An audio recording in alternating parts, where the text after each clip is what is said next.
They said he was the kindest man they knew, never raised his voice, always showed up. He forgave without being asked, gave without expecting anything back. And when he died, it wasn't with dignity, it was with silence, forgotten, overworked, undervalued. His story isn't unique. You've seen versions of him before. The friend who never said no, the parent who sacrificed everything, the co-worker who stayed late without complaint. Society praises people like that until they break. And when they do, it whispers. They were too sensitive, too nice for this world. We're told that kindness is a virtue, that being good is the highest moral standard. But look closer, and a darker truth emerges. Goodness is often mistaken for weakness, and compassion is seen as softness, and those who live with their heart open are the first to be trampled. Society doesn't fear good people. It uses them, and when they're emptied out, it replaces them without a second thought. So what if the danger isn't in being cruel, but in being too kind? We admire goodness, but only when it's convenient, only when it doesn't challenge us, only when it's quiet, submissive, and easy to exploit. Deep down, we don't fully trust kind people.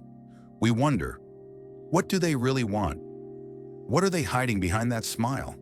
This unease is old, older than any self-help book, older than any modern morality, and one man understood it long before we gave it a name. Niccolò Machiavelli. He watched good men fall while cunning ones rose. He studied power, not from the lens of ideals, but from the battlefield of reality. And his conclusion was chilling. Sometimes to survive, goodness must die. This isn't a story about being bad. It's a story about what happens when being good is no longer enough. And if you think you're safe from it, stay with us. Because the next part might make you question everything you believe about goodness. Machiavelli was not the monster history made him out to be. He wasn't the architect of tyranny or a disciple of evil. He was something far more dangerous. He was honest. What if your goodness isn't protecting you, but destroying you silently? Think that's dramatic? Niccolò Machiavelli watched as the good were defeated, while the ruthless survived. Idealists were beheaded, strategists were crowned, and in the ashes of broken republics, he wrote the truth no one wanted to admit. Being good isn't always enough to stay alive. In your family, maybe it started with a parent who told you that love meant sacrificing your needs, that being good meant never talking back, never questioning, never setting boundaries. So you didn't, and over time you stopped recognizing where they ended and you began. In The Prince, Machiavelli made a radical distinction, the difference between being good and being effective. A leader, he said, must learn not to be good when goodness becomes a liability. Not because evil is desirable, but because the world is not fair. And in an unfair world, pure morality can be suicidal. He introduced a concept that still shocks modern readers: effective cruelty. The idea that if cruelty must be done, it should be done quickly, decisively, and with calculated purpose. And in some cases, harshness ends chaos faster than kindness ever could. Machiavelli didn't worship power. He dissected it. He watched leaders try to govern through virtue alone. They believed the people would reward their honesty, their gentleness, their self-sacrifice. They were wrong. They were exiled, or worse, erased. Machiavelli didn't cheer. He warned. He wasn't teaching people how to be evil. He was teaching them how not to be naive. He believed that to preserve peace, you sometimes have to walk through fire and not come out clean. The world wants you to think that morality and survival are always aligned. Machiavelli knew they weren't, and he dared to ask the forbidden question: what use is a virtue if it gets you killed? This wasn't a call to abandon ethics, but to adapt them, to fuse strength with strategy, compassion with caution. Because in a world that plays dirty, staying clean might mean you never get to play at all. And in his silence, Machiavelli left us a challenge. Don't just be good, be ready. You wanted peace, so you apologized first. You wanted to keep the friendship, so you stayed quiet. You wanted to be loved, so you said yes, even when everything inside you screamed no. They told you being good would protect you, that if you were kind, you'd be treated kindly.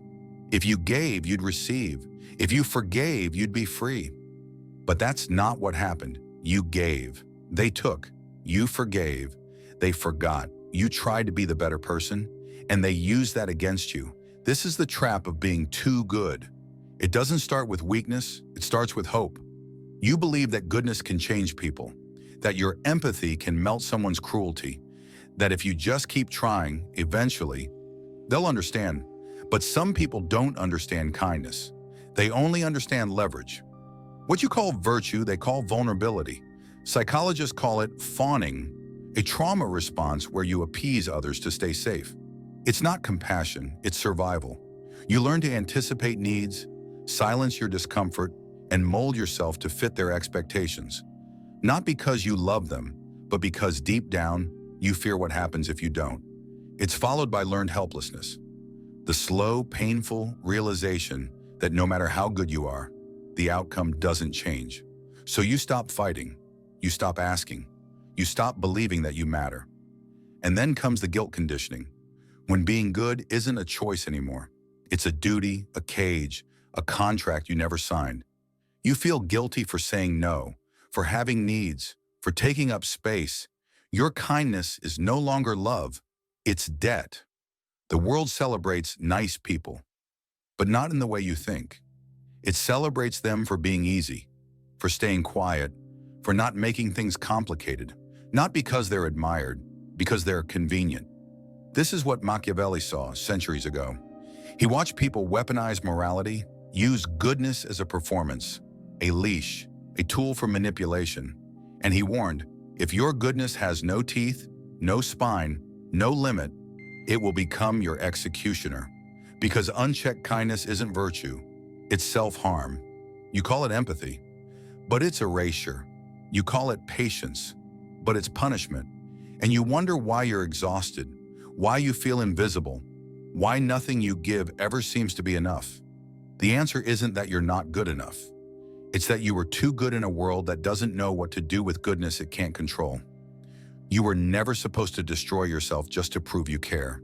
You were taught that being good meant being obedient, that silence was noble, that forgiveness made you strong, that if someone hurts you, you should turn the other cheek, again and again and again. But no one warned you that systems would take that virtue and forge it into chains. In the workplace, it's the boss who praises your dedication, then gives you twice the workload. It's the culture of we're a family here, which really means don't complain. Be grateful, be quiet, be replaceable. In society, it's the unspoken rule that the more you suffer, the more moral you must be. That if you endure injustice with a smile, you're somehow stronger. As if strength means surviving what should never have been inflicted in the first place. This is the dark alchemy of manipulation. Your own goodness turned against you. It's called toxic empathy, when your ability to feel for others is exploited until you can no longer feel for yourself. You keep giving, even when it hurts. You stay in toxic relationships because you understand their trauma. You excuse abuse because they had a hard childhood. And slowly you disappear behind your own compassion. Then there's emotional blackmail. When people weaponize your kindness, they cry when you set boundaries. They guilt trip you for choosing yourself. They make you feel like saying no is an act of cruelty, so you stop saying no. And the more obediently good you are, the more invisible you become. Because here's the truth no one wants to say out loud. Society doesn't reward goodness, it exploits it. It praises martyrs, but only once they're gone. It loves saints, but only if they stay silent. It celebrates selflessness, so long as it's convenient for everyone else. Being good in this world is not protection, it's currency. And if you don't know how to protect your value, someone else will decide it for you. Your virtue should have been your strength, but in the wrong hands, it became a leash. And the more you tried to be good for others, the further you drifted from being good to yourself. There is a quiet kind of suffering no one talks about. It happens to the people who always show up, who remember birthdays, who smile through the disappointment, who forgive before an apology ever arrives. They're the ones we call the good ones. But being the good one isn't a role, it's a performance, one that slowly, silently destroys you. You become the person others lean on, even as you fall apart. You soothe wounds you never caused. You pour from an empty cup. And the worst part, no one notices when the cup runs dry. Over time, your body starts to protest through exhaustion, anxiety, burnout. Your mind whispers things you're not ready to hear. Why do I always have to be the one to fix it? Why does kindness feel like a burden? Why does no one ever ask how I'm doing? This is cognitive dissonance, the psychological tension of living two realities at once. You believe in goodness, in service, in empathy, but you also see the world rewarding selfishness, cruelty, and manipulation. So you suppress that tension. You try harder, you give more, until you start to fracture, and when you do, something dangerous happens. Your empathy begins to collapse. This is empathic collapse, a slow erosion of compassion, not because you don't care anymore, but because caring has cost you too much. You don't want to shut down, but your nervous system has learned that kindness leads to pain, so it protects you the only way it knows how, by going numb. You become a shell of the person you were, a saint who's turned into a ghost. Still there, still smiling, but hollowed out from the inside. The world doesn't mourn this transformation. It doesn't ask what happened. It just keeps expecting more. Because society doesn't want you whole. It wants you useful. It wants your productivity, not your passion. Your compliance, not your boundaries. Your politeness, not your truth. And if you dare to break the role, if you stop answering texts, stop apologizing, stop overgiving, you're punished. You're called selfish, difficult, cold. Because in this system, your goodness was never about you. It was about what others could extract from it. And when you finally wake up to that truth, the betrayal cuts deeper than anything else. Because you weren't just exploited. You were celebrated while being erased. And now, standing in the ruins of your own virtue, one question remains. Was any of it real? Or were you just playing a role in a story that was never meant to end well for you? The world claims to reward goodness, but it doesn't. Not really. What it rewards is the appearance of goodness, the performance, the costume, the illusion. Step into any boardroom, courtroom, or campaign rally, and you'll see it. Smiles sharpened like weapons, kind words masking ruthless agendas, perfectly rehearsed empathy with nothing behind the eyes. This is the Machiavellian archetype. Cold, strategic, calculated. Not because they enjoy hurting others, but because they've learned something most people refuse to see. Real virtue is a liability. Performed virtue is a tool. They understand the psychology of perception, that people don't want the truth. They want comfort. They want to believe in heroes. So the clever ones become just convincing enough to be trusted. They master the language of morality while quietly pursuing power. And it works. Because while the truly good are burning themselves out trying to do what's right, the powerful are doing what works. They don't sacrifice their comfort to save others. They look like saviors while quietly serving themselves. This is the illusion of integrity, where ethics become branding, where morality is no longer a compass, but a costume, a tool to gain followers, silence critics, and secure influence. The world loves these people, not because they're good, but because they're effective. They know how to smile while stabbing backs, how to apologize without meaning it, how to break rules and call it innovation. And here lies the Machiavellian paradox. If you are virtuous, you'll be tested, mocked, and broken. But if you only appear virtuous, you'll be celebrated. The world doesn't reward depth, it rewards surface. And when integrity meets performance, performance almost always wins. So ask yourself, do we really value goodness? Or have we just gotten really good at pretending we do?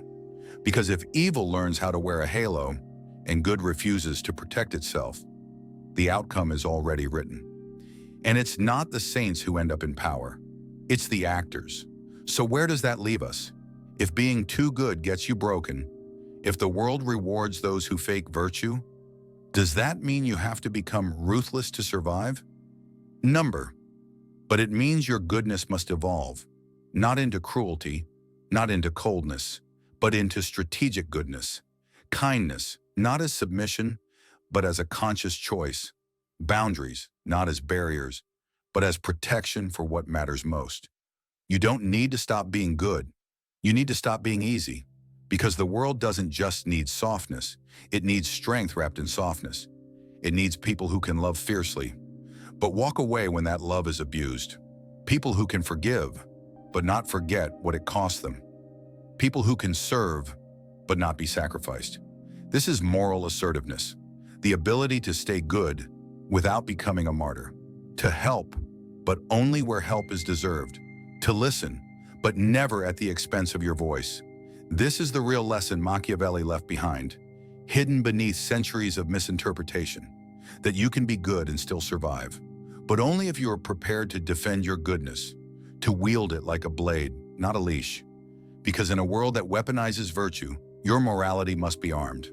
True goodness isn't soft, it's sharp. It cuts through deception. It stands when it's easier to kneel. It says no when silence would be safer. Be kind, but let your kindness have teeth. Be good, but never at your own expense.